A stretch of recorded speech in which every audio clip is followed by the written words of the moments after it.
Hey guys, இன்னைக்கு நம்ம இந்த ட்ராமாவோட நெக்ஸ்ட் எபிசோட் பார்க்கலாமா? சேனல் யாருன்னா புதுசாக பார்த்துட்டு இருக்கீங்கன்னா கொஞ்சம் மறந்துடாம சப்ஸ்கிரைப் பண்ணி விட்டு பாருங்க. கூட பெல் ஐக்கனும் கிளிக் பண்ணிக்கோங்க. வீடியோஸ் உங்களுக்கு பிடிச்சிருக்குன்னா ஒரு லைக்கை தட்டி விட்டுருங்க. இப்போ நம்ம இந்த எபிசோட்குள்ள போலாமா? ஸ்டார்டிங்லேயே ஹீரோயின் பக்கத்துல பொறுமையா வர வரைக்கும் இவ்வளோ நிற்கிறா. பக்கத்துல வந்ததுக்கு அப்புறம் ஓடலான்னு பார்த்தா அவன் பிடிச்சு நிப்பாட்டிட்டான்.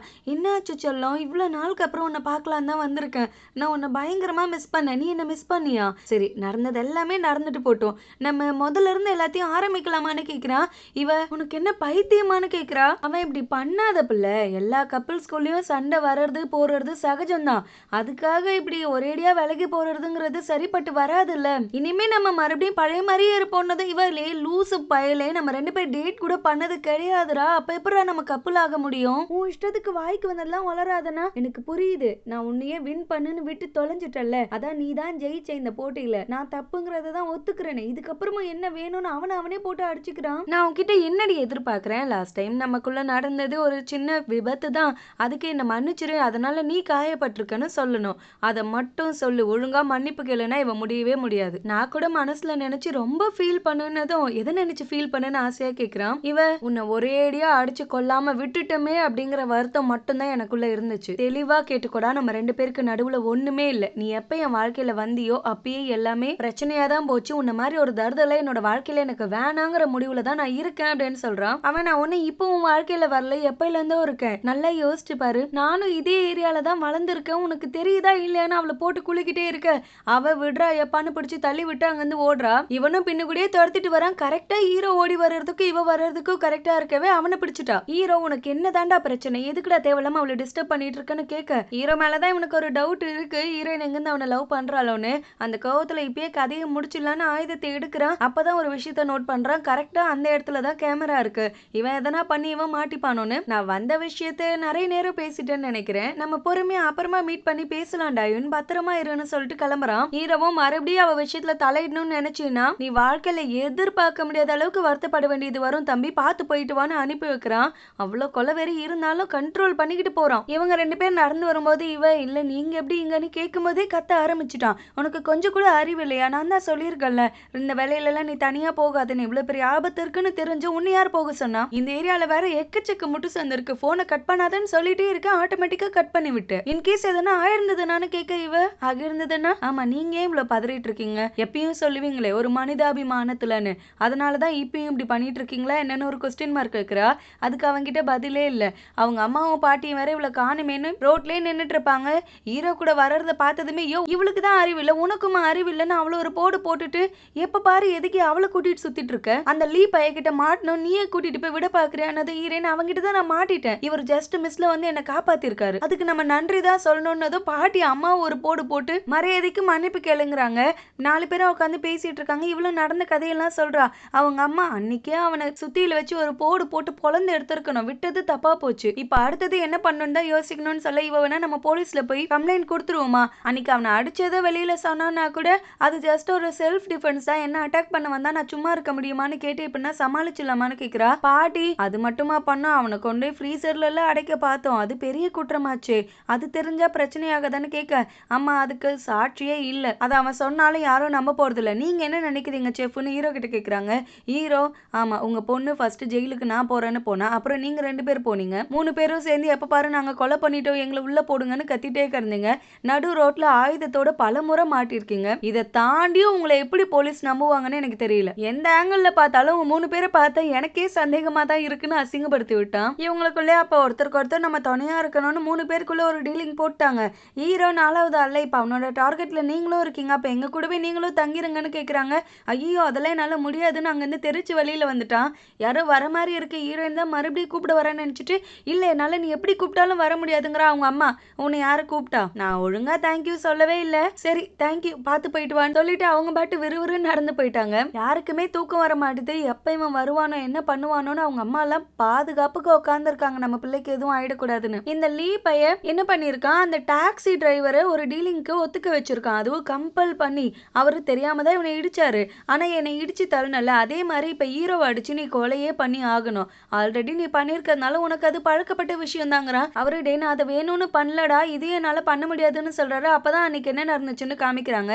இவனை வண்டி விட்டு ஏத்துனதுக்கு அப்புறம் மூச்சு பேச்சு இல்லாம கிடக்கிறத பார்த்து இவரும் அவன் செத்துட்டான், இதை வெளியில சொன்னா நம்ம லைஃபுக்கே பாதிப்பு ஏற்பட்டுருமேன்னு ஒரு காட்டுக்கு கூட்டு போயிட்டு அவர் பள்ளம் தோண்டி இவனை புதைக்கவே ரெடி பண்ணிட்டாரு. அந்த மனுஷன் அவ்வளோ மன்னிப்பு கேட்கிறாரு, என்ன மன்னிச்சிரு தம்பி, நான் வேணும்னு பண்ணல, ஆனா எனக்கு என் வாழ்க்கையே முக்கியம் தானேன்னு புதைக்க போகும்போது தான் இவன் கையை பிடிச்சிருக்கான். அதுக்கப்புறம் பரிதாபப்பட்டு கொண்டு போயிட்டு ஹாஸ்பிட்டல்லையும் சேர்த்து காப்பாத்திருக்காரு. இப்ப அந்த விஷயத்த சொல்லி பிளாக்மெயில் பண்றான். நீ என்ன புதைக்கவே போயிட்டு தானடா, இப்ப என்னடா நடிச்சிட்டு இருக்கன்னு. இவரு டே நான் வேணும்னு பண்ணலன்னு சொல்றேன்லடா, அது ஒரு விபத்துடா, அதை இது கூட கனெக்ட் பண்ணாத, நீ இப்ப என்ன ஒரு கொலையே பண்ண சொல்ற, நான் பண்ண முடியாதுங்கிறாரு. இவன் நீ பண்ணிதான் ஆகணும், நீ அன்னைக்கு வேற குடிச்சிட்டு வண்டி ஓட்டியிருக்க, நீ என் பக்கத்துல வரும்போதே சரக்கு ஸ்மெல் ஹெவியா அடிச்சுது, குடிச்சிட்டு ஒருத்தனை கொல்ல ட்ரை பண்ணா அது எவ்வளவு பெரிய தண்டனைக்குரிய குற்றம்ங்கிறது தெரியும்ல, நான் போய் போலீஸ் கிட்ட சொல்லட்டா இல்ல நான் சொல்றத நீ பண்றியான்னு கேட்கவே மறுபடியும் அவன் சொல்றதுக்கு ஓகே சொல்லிட்டாரு. அன்னைக்கு அந்த பிளாக் கார் ஹீரோவை இடிக்க வந்திருக்கோம்ல, அதுவுமே இவர் தான் மனசு கேட்காம காரை தசை மாத்தி வேற பக்கமா கொண்டு போயிருப்பாரு. இப்ப ஆனா இவன் சொல்றத செஞ்சே ஆகணுங்கிற கட்டாயத்துக்கும் வந்துட்டாரு. ஹீரோ மேல காரை விட்டு ஏத்துறாரு. அடுத்த சீன்ல ஹீரோயின் அம்மா பாட்டி கூட எல்லாம் பார்க்ல போய் எக்ஸசைஸ் பண்ணிட்டு இருப்பா. ஏரியா ஆன்டிஸும் அங்கதான் இருக்கும். அதுல ஒரு ஆன்டிக்கு போன் கால் வருது, உங்க கடை கிட்ட ஒரு விபத்து ஏற்பட்டிருக்குன்னு. அவங்க அம்மா கிட்ட சொன்னதும் ஃபர்ஸ்ட் ஹீரோயின் தான் ஓடி வந்து செக் பண்ணி பாக்குற ஹீரோக்கு எதனா ஆச்சான்னு. அவன் நல்லா தான் இருக்கான், நல்லபடியா ஜஸ்ட் மிஸ்ல தப்பிச்சிருக்கான். இவ என்னையா நான் பேச பேச சைலண்டா இருக்க, உனக்கு கண்ணு தெரியுதா இல்லையான்னு மூஞ்ச கிட்ட கொண்டு வரா. அவன் ஏதோ யோசிச்சு இருந்திருப்பான். இப்பதான் இவன் மூஞ்ச அவ்வளவு க்ளோஸ் அப்ல பாக்குறானா, உடனே பிடிச்சு தள்ளி விட்டா பதட்டத்துல. இல்ல இந்த மாதிரிலாம் நீ பண்ணாத, நான் ஓகேவா தான் இருக்கேன், ஃபர்ஸ்ட் உங்க கடையை போய் செக் பண்ணியான்னு கேட்க இவ வெளியில ஓடி வந்து பார்த்தா அந்த மனுஷனால ஹீரோவை இடிக்க முடியல போல. அதனால வண்டியை அப்படியே திருப்பி ஹீரோயினோட ஓட்டல சதிச்சு விட்டுருக்காரு. அவங்க அம்மாக்கு செம்ம டென்ஷன்ல நிக்கிறாங்க. இதுல இந்த போலீஸ் ஆபீசர் வேற விடுமா ஏதோ லைட்டா தட்டிட்டா அப்படி, அதுக்கு ஏமா இவ்வளவு கோவப்படுறேன்னதும் யார் இவன் லைட்டா தட்டினானா, குடிச்சிட்டு வண்டி ஓட்டியிருப்பான், இவனை செக் பண்ணீங்களா, உன்னை நான் உண்டு இல்லைன்னு ஆக்குறேன்னா இல்லையா பாருன்னு சட்டையை பிடிச்சி இழுத்துட்டு இருக்காங்க. அவரோ இல்லைங்க ஒரு ஆளை இடிக்க வேண்டியது வந்தது, அதனால தான் வேற திசையில திருப்பிட்டேன் அப்படின்னு சொன்னா அவங்க அம்மா நம்பல. அந்த அசிஸ்டன்ட் போலீஸ் ஆபீசரும் ஹீரோ ரெஸ்டாரண்ட்டுக்கு மாடியில தான் கொடுத்துன்னு இருக்காரு. அவரு நான் மாடியில இருந்து பார்த்துதாங்க இருந்தேன், ஜஸ்ட் மிஸ்ல அவரு ஹீரோவை இடிச்சிருப்பாரு, அதனால இடிக்க கூடாதுன்னு சொல்லி டைவர்ட் ஆகிதான் அங்க இடிச்சிருக்காரு. ஒரு மனுஷனோட உயிரையே அவர் காப்பாத்தி இருக்காரு, அதை நினைச்சு கொஞ்சமாச்சு சந்தோஷப்படுங்கன்னா ஹீரோயின் அவர் பண்ணிருக்கிறது நியாயமான விஷயம் தானே அப்படி அவர் பக்கம் கட்சி மாறிட்டா. ஹீரோக்கு எதுவும் நடக்கல, அது வரைக்கும் சந்தோஷம்னு. பாட்டிக்கும் அம்மாக்கும் இப்ப இருக்க பெரிய கவலையே என்னன்னா, நம்ம ரெஸ்டாரண்ட் இப்படி இடிஞ்சு கிடக்கே கொஞ்ச நாளுக்கு அதை ரன் பண்ண முடியாது. இந்த ஏரியா மக்களுக்கு எல்லாம் என் ஃபுட் எவ்வளவு பிடிக்கும், ரெகுலரா என்கிட்ட தான் வாங்கி சாப்பிடுவாங்க. இப்ப இது இல்லைன்னா அவங்க எல்லாம் என்ன பண்ணுவாங்கன்னா, அங்க இருக்க எல்லா லேடிஸும் அப்பாடி கொஞ்ச நாளுக்கு தப்பிச்சோம், பழகுன தோசத்துக்காக இவ செய்யற அந்த கன்றாவி சோத்து தின்ன வேண்டியதா இருந்துச்சு, இனிமேட்டாச்சும் நிம்மதியா சாப்பிட போறோம்டா எப்பான்னு சந்தோஷப்பட்டுட்டு இருக்காங்க. ஹீரோயின் ஹீரோட ஃப்ரெண்டை கூப்பிட்டு அவன் கூட எப்பவுமே கொஞ்சம் துணைக்கு இரியா, அவனுக்கு ஒருத்தனால பிரச்சனை இருக்குன்னு. இவன் யாரால பிரச்சனைன்னு கேக்குறான். என்ன ஒரு பையன் லவ் பண்ணிட்டு இருக்கான், அந்த சைக்கோ பையன் நானும் இவரும் லவ் பண்றோம் தப்பா நினைச்சிட்டு இருக்கான், அதனால இவரை காரணம் காட்டி அட்டாக் பண்றது கூட வாய்ப்பு இருக்குல்லன்னா, அப்ப நீங்க 2 பேர் டேட் பண்றீங்களான்னு கேக்குறாரு. இவ இல்ல அப்படிலாம் கிடையாதுங்கிறா. உண்மையை சொல்லு, நல்லா யோசிச்சு பார்த்து சொல்லுன்னு கேட்க ஒரு நிமிஷம் இவ யோசிச்சாலும் இவ ஹீரோவை லவ் பண்ணிட்டு தான் இருக்கா. இவங்கிட்ட சொல்லி இவன் ஊரு ஃபுல்லா டமார அடிச்சுட்டா. யோ என்னையா நீ என்கிட்டே கொஸ்டின் கேட்டுட்டு இருக்க, அவனை பாத்துக்கோனா பாத்துக்கோ, என்னால வேற எதுவும் சொல்ல முடியாதுன்னு சொல்லி ஹீரோ கிட்ட வரும்போதுதான் லீயோட சிஸ்டர் மெசேஜ் அனுப்பிச்சு வச்சிருக்காங்க, என்னோட தொலைஞ்சு போன சிப்ளிங் கிடைச்சிட்டாங்க, கொஞ்ச நாளுக்கு என்னால வேலைக்கு வர முடியாது, அதுக்கப்புறமா நான் என்ன எதுங்கிறத சொல்றேன்னு சொல்லிட்டு போனே சுவிச் ஆஃப் பண்ணி வச்சுட்டா. மறுபடியும் நைட்டு லீ அந்த இடத்துக்கு வரான். அவங்களோட கடை பூட்டி கிடக்கும் போதே கதவு உடைச்சு உள்ள வர பையன் ஜஸ்ட் ஸ்கிரீன் தான் போட்டு வச்சிருக்காங்க, அசால்ட்டா அதை எடுத்துட்டு உள்ள வரா. அவங்க அம்மா இல்லப்பா கடை சரியில்லை அப்புறமா வாங்குங்கிறாங்க. இல்ல இந்த இடத்துல ஒரு விபத்து ஏற்பட்டிருக்குமே, யாருன்னா செத்துட்டாங்களான்னு கேட்க, யாருன்னா செத்துட்டாங்களா என்னையும் அரைச்சொல்லா சொல்லிட்டு கிடக்க, அப்படிலாம் யாரும் சாவல, ஜஸ்ட் இடிச்சிருக்காங்க அவ்வளவுதான் அப்படின்னும் போது அப்ப காயம் எதனா ஏற்பட்டிருக்கா யாருக்குன்னு கேட்க, இவங்க நீ என்ன என்னமோ கேட்டுட்டு இருக்க, யாருக்கும் எதுவும் ஆகல, ஜஸ்ட் கடைக்கு மட்டும் தான் டேமேஜ் ஆகிருக்குன்னு சொன்னதான் அவன் வந்து கிளம்பிட்டான். அப்ப சொன்ன மாதிரி அந்த டிரைவர் எதுவும் பண்ணல போலன்னு அம்மாக்கும் சரி பாட்டிக்கும் சரி டக்குன்னு ஸ்ட்ரைக் ஆகுது. அப்ப இப்ப வந்துட்டு போனவன் அந்த லீ பையன் தானே அப்படின்னு இவங்களே வெளில போயிட்டு, தம்பி உள்ள வேணா வந்து ஒரு 2 நிமிஷம் உட்காந்து சாப்பிட்டு போயேன்ப்பா, கடையில கஸ்டமர்ஸும் யாரும் இல்ல, ஃப்ரிட்ஜ்லயும் நிறைய ஐட்டம் இல்லாம காலியா தான் கிடக்கு, ஆனா இருக்கிறத வச்சு எதனா செஞ்சு கொடுக்குறேன் வான்னு மிரட்டுற தோனிலே கூப்பிடுறாங்க. பரவாயில்ல, அவனை கொல்ல போறாங்கனாலும் அவனுக்கு நிறைய சாப்பாடு போட்டு கொடுத்துருக்காங்க. என்னப்பா உனக்கு பிடிச்சிருக்கான்னு கேட்க, இல்ல சாப்பாட்டு விஷயத்துல நான் பெருசா இதுதான் அதுதான்லாம் இருக்க மாட்டேன், ஆனா இந்த ஃபுட் எனக்கு பிடிச்சிருக்கு நல்லா இருக்குங்கிறா. இவங்க பரவாயில்லையேப்பா, தூக்கு தண்டனை கைதிக்கு கூட கடைசியா நீங்க என்ன சாப்பிட ஆசைப்படுறீங்கன்னு கேட்டு வாங்கி கொடுப்பாங்க, நீயும் வயிறு ரொம்ப சாப்பிட்டுக்கோன்றாங்க. இவன் சரி நான் யாருங்கிறது உங்களுக்கு தெரிஞ்சிருச்சா என்ன, ஆனா நீங்க யாருன்னு எனக்கு தெரியலையேங்கிறா. நீ யாருன்னு எனக்கு தெரியும், நான் டாயினோட அம்மா. அதை கேட்டுதான் அவன் பாட்டு அமைதியா சாப்பிட ஆரம்பிச்சுட்டான். என்னப்பா கொஞ்சம் கூட சர்ப்ரைஸ் கூட ஆக மாட்ற, அப்ப உனக்கும் தெரிஞ்சிருக்கும் தானே அர்த்தம், உனக்கு ஒரு கடைசி வார்னிங் கொடுக்குறேன், இன்னொரு வாட்டி என் பொண்ணு விஷயத்துல நீ தலையிட்ட அப்படின்னா உன் தலையே இருக்காது, பார்த்து இருந்துக்க பழகிக்கோ அப்படிங்கிறாங்க. இவன் ஏன் நான் இருக்க கூடாதுங்கிறீங்க, அவளை லவ் பண்ண என்ன தப்புன்னு கேக்குறான். என்ன தப்புன்னு உனக்கு தெரியாது, அன்னைக்கு என் பொண்ணு நீ கஷ்டப்படுத்திருக்க, அதுக்கு உன்னை இன்னும் எத்தனை வாட்டி போட்டு பொழந்து எடுத்தாலும் தகுன்னு சொல்ல இவன் பாருங்களேன், அன்னைக்கு நான் ஒரு முட்டாள்தனமான காரியம் பண்ணிட்டேன், அது எனக்கே தெரியும். இந்த இடத்துலதான் என்ன உங்க பொண்ணு அடிச்சு போட்டு வச்சிருந்தா, கண்ணு முழிச்சு பாக்குறேன், ஒரு ஃப்ரிட்ஜுக்குள்ள இருந்து வெளியில வரேன். இதெல்லாம் காமெடியா இருக்கு, ஆனா நான் சீரியஸா தான் சொல்லிட்டு இருக்கேன். ஆமா, என்ன அந்த ஃப்ரிட்ஜுக்குள்ள போட்டது யாருன்னு நான் தெரிஞ்சுக்கலாமான்னு கேட்க அவங்க அம்மா, நான் தாண்டா போட்டேன். நீ பண்ற காரியங்களுக்கெல்லாம் உன்ன மாதிரி கேடு கட்டவன பல தடவை கொன்னு போடலாம், அப்ப கூட என் மனசாராதுன்னு சொல்ல, அம்மா ஏமா இப்படிலாம் பேசிட்டு இருக்கீங்க, நீங்க எல்லாம் மீறி பேசிட்டு இருக்கீங்கன்னு சொல்றான். இவங்க அம்மா அம்மாங்கிற வார்த்தையில நீ என்கிட்ட சொல்லாத, இந்த வாட்டி உண்மைக்குமே உன்னை அந்த ஃப்ரிட்ஜுக்குள்ள அனுப்பி வைக்கிறது தான் என்னோட கடமைன்னு சொல்லி அவங்களோட ஆயுதத்தை கையில எடுக்கிறாங்க. இவன், நீங்க என்ன காமெடி பண்ணிட்டு இருக்கீங்க, அதெல்லாம் பண்ண முடியாதுன்னு தெரியலன்னா, பாட்டி கண்ணா என்னோட ஏஜை யோசிச்சு பாரு, அன்னைக்கு ஏதோ உனக்கு மூச்சு இருக்கா இல்லையான்னு செக் பண்ணாத முட்டாள்தனத்தை பண்ணிட்டேன். ஆனா இப்ப நான் நினைச்சேன்னா உன்னோட மூச்சை நிறுத்திடுவேன். என் வயசுக்கு எனக்கு உள்ள போறதுல எந்த பிரச்சனையும் இல்லைங்கிறாங்க. ஒரிஜினல் கேங்ஸ்டாவே பாட்டியா தான் இருக்காங்க. அவங்க அம்மாவும் ஒரு வார்னிங் கொடுக்குறாங்க, என் பொண்ணு விஷயத்துல தலையிடாதரா, விலைக்கு ஓடுனா என் உயிர் விடுற அளவுக்கு நான் உங்க பொண்ணை காதலிக்கிறேன், கடைசி வரைக்கும் நான் விட்டு கொடுத்து போக மாட்டேன், அவளுக்காக நான் என் உயிரையும் விடுவேன், எத்தனை பேர் உயிரை எடுக்கிறதுக்கும் ரெடியா இருக்கேன், அது மத்தவங்க தான்மா, நீங்க அப்படி இருக்க மாட்டீங்கன்னு நான் எதிர்பார்க்கிறேன்னு சொல்லும் போது மறுபடியும் அம்மா அம்மாங்கிறானா. அவங்க அம்மாக்கு கோவம் வந்து அவங்களும் ஆயுதத்தை எடுக்க, பாட்டியும் எடுக்க, இவனும் எடுத்துட்டான். கொஞ்சம் விட்டுருந்தா கலவரம் ஆகியிருக்கும். அதுக்குள்ள ஹீரோ உள்ள வந்துட்டான். அவனும் என்ன பையனை உயிரோட பாக்குறப்போ உனக்கு ரொம்ப சர்ப்ரைஸா இருக்குல்ல, அந்த கார் என்னதான் இடிக்க வந்ததுன்னு எனக்கு தெரியும், இப்ப நானா போலீஸ்ல போயிட்டு நீ என்ன கொலை முயற்சி பண்ண ட்ரை பண்ண அப்படின்னு சொல்லி ஒரு கம்ப்ளைண்ட் கொடுத்தனா உன்னை தூக்கி உள்ள வைப்பாங்க, என்னால முடியாதுன்னு நினைக்கிறியான்னு கேக்குறான்.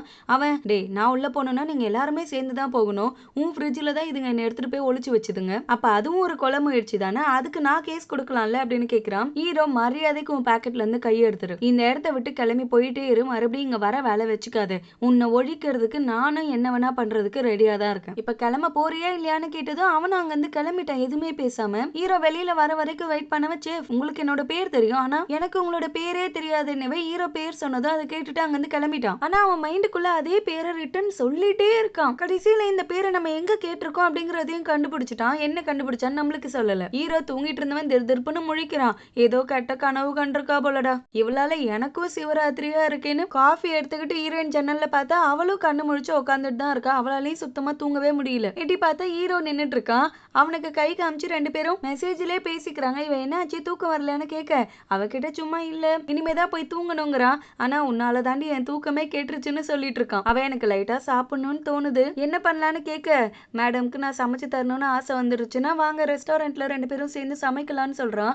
இவளும் வீட்டுல இருக்க எல்லா திங்ஸையும் வாரிட்டு வந்துட்டா. வந்ததுக்கு அப்புறம் இவ்வளோத்து கொண்டு வந்திருக்க, அப்ப நிறைய சமைக்கணும் போல, எப்ப பாரு உனக்கு நான் தான் சமைச்சு கொடுக்கணும், நீ என்ன ஒரு எம்ப்ளாயி, இன்னைக்கு நீ சமைச்சு நான் சாப்பிட போறேன், நான் உனக்கு சொல்லி தரேன்னு எல்லாத்தையுமே சொல்லி தந்துட்டு இருக்கான். அவங்களையும் அறியாம கொஞ்சம் கொஞ்சமா க்ளோஸ் ஆகிட்டு இருக்காங்க. அவளுக்கு போரே அடிச்சிருச்சு. இவன் ப்ரொஃபஷனல் செஃபா அவளை மாத்துறேன்னு சொல்லி ராத்திரி ஃபுல்லா மொக்க போட்டு தள்ளிட்டான், எல்லாத்தையும் சொல்லி கொடுக்குறேன்னு. அவ லைட்டா கண்ணே அசந்துட்டா.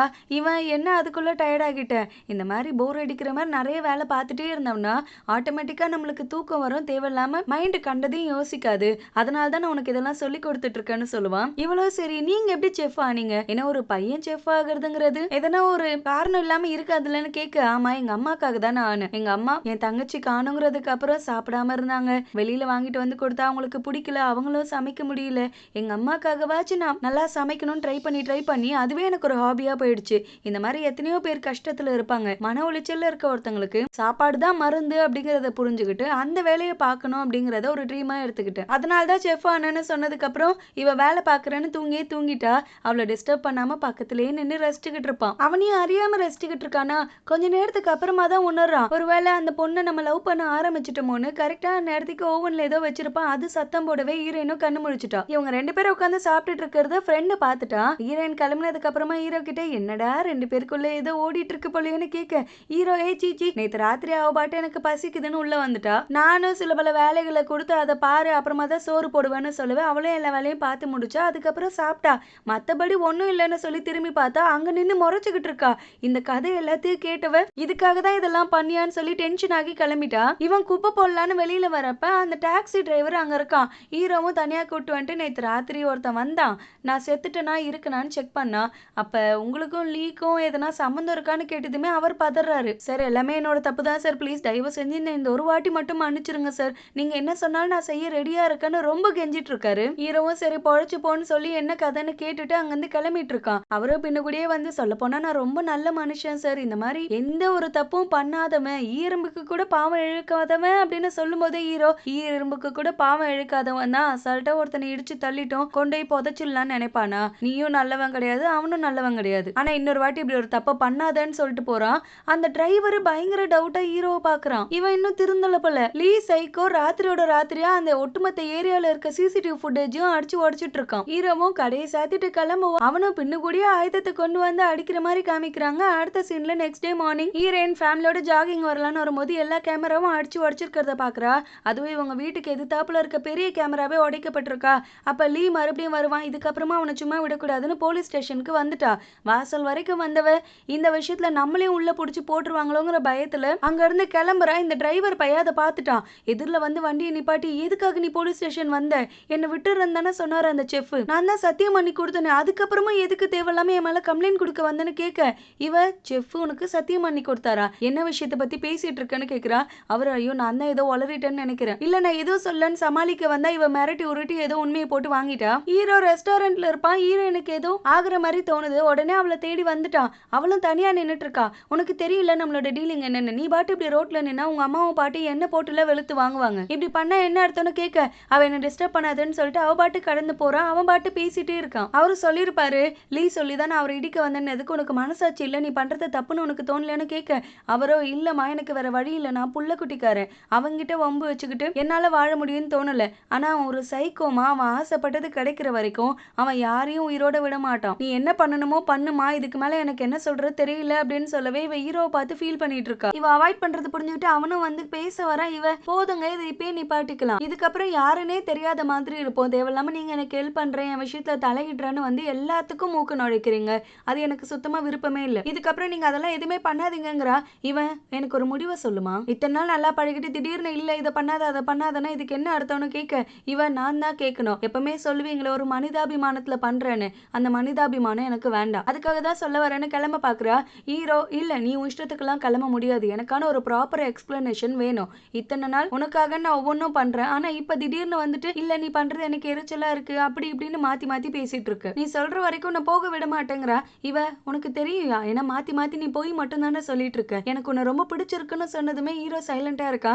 பாரு ஆச்சரியம் கூட படல, ஏன்னா உனக்கு ஆல்ரெடி தெரியும் எனக்கு உன்னை ரொம்ப பிடிச்சிருக்குன்னு, அது தெரிஞ்சுமே எனக்கு சுத்தமா நீ செவி சாய்க்கவே இல்லை, அது கூட என்னோட பிரச்சனையே கிடையாது, ஆனா எனக்கு உயிரா நினைக்கிற ஒருத்தர் என் பின்னாடி சுத்துற ஒரு தருதலையால கொல்லப்பட போறாரு அப்படின்றது தெரிஞ்சதுக்கு அப்புறமும் நான் அவங்களை இழுத்துட்டு திரியறது எனக்கு நியாயமா படல, எப்ப எதை கேட்டாலும் வெறும் பொய் மட்டுமே தான் சொல்லிட்டு இருக்கா, அந்த பொய்னால இந்த உறவை நீடிக்க முடியும்னு எனக்கு நம்பிக்கை கிடையாது, நான் இந்த இடத்துல கொஞ்ச நாள் மட்டும்தான் வேலை செய்வேன், எனக்கு சீக்கிரமே வேற இடத்துல வேலை கிடைச்சிரும், அதுக்கப்புறம் இந்த வேலை கூட நான் விட்டுட்டு போயிடுறேன்னு சொல்லிட்டு கிளம்பிட்டா. என்னதான் இவங்களுக்குள்ள ஒரு முற்றுப்புள்ளி வச்சாலுமே லீக்கு அந்த விஷயம் தெரிஞ்சாகணும்ல, அதுக்கு இவ அவனை ஃபேஸ் டு ஃபேஸ் பண்ணாதான் ஒரு சொல்யூஷன் கிடைக்கும்னு சொல்லி அவளோட பழைய கம்பெனிக்கு போய் அவனோட ரெஸ்யூம் கேட்கிறா.